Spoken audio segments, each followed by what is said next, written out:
Hello ladies and gentlemen and welcome to Stylosa. My name is Kirioth and H1Z1's business model makes absolutely no sense. Now I've been thinking about this as I've been running around and there are things about this game that make no sense. I'm not talking about the fact that somehow in a bloody zombie apocalypse where, you know, the Walking Dead have taken over the earth, there's some guy with a plane who you can get in touch with who drops off care packages, airdrops or whatever.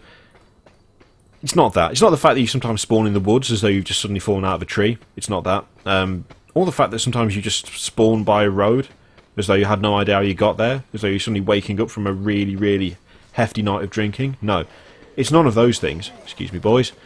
Excuse me, yep. Coming through. No. It's the fact that this game currently costs, like, 15 quid to get into the early access, right? That's fine. DayZ costs money to get into early access. And DayZ is going to cost money when the game is released, okay? That's how it works. That's just how it works.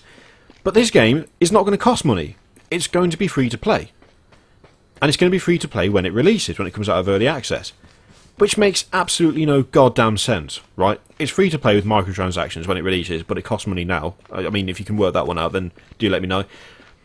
But here's the problem, right? The free-to-play model does not work for a zombie survival game, okay? Why the fuck would you buy airdrops if you can get loot without paying?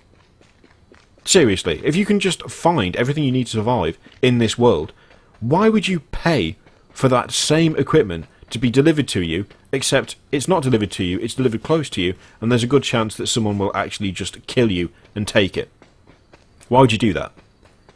Kind of defeats the point as well, doesn't it? Calling in for support in a zombie survival game. The whole point of the game, the whole reason people play it, is the survival aspect. It's being alone, by yourself with no equipment, and then building yourself back up. Finding food, finding equipment, finding weapons, finding shelter, etc, etc. You know the fucking deal. There's a reason DayZ has been in the Steam top sellers list for the last god knows how long, and that's because it's a proper zombie survival game. Which this claims to be. Except it can't possibly be, because it's got microtransactions. So, let's say, for instance, free to play, you can get everything you need in the game without paying. Okay, brilliant, that's how it should be, except now there's no point paying for anything and your game dies because it's got absolutely no financial support from the user base. Whoops! Messed it up. Let's take the other view. So, it's free to play, there's microtransactions, but, you know, you've got to get a way, you've got to find some way of getting people to actually pay for the microtransactions. So what do? Well, you're going to have to make it so that loot is very hard to come by unless you pay for it. You'd have to make, like, loot restricted to airdrops. Or perhaps make it so that you have to buy things like crate keys. Or perhaps lockpicks to get into locked cabinets or locked toolboxes which contain the best loot. And the only way to do that is by paying. So, what would happen then? Well, that would be a zombie survival game where you don't play to survive, you pay to survive, at which point people would go, why the fuck am I playing this when I could just play DayZ, which is balanced around just finding stuff in the world. This isn't a fair game, I'm going to leave for a fairer game, in which case, your game's failed, oh dear me. Which of these two scenarios leads to this game surviving? Well, neither of them. Because it's a fucking stupid model, and it makes absolutely no sense. And it makes even less sense when you consider the fact that, right now, this game costs money to play before it's been released.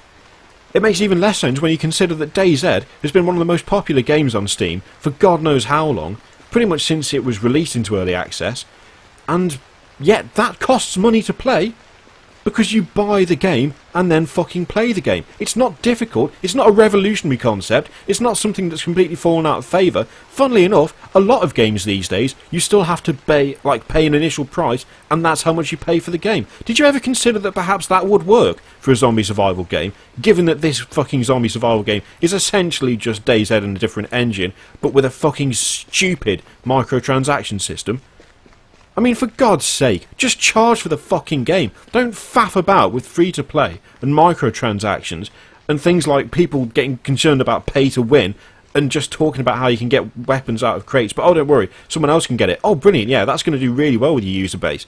Yeah, fucking Nab McGee comes in, drops a couple of, 1,000 station cash on a goddamn bunch of airdrops, and some other guy comes and takes them from him. Well done, you've made a great, what, $20 out of that guy? Who will never play again because he's just had all his shit nicked. because of the model that you've picked for the game that doesn't make any sense in the context of fucking survival. Just charge for the goddamn game. Holy shit. Fuck you.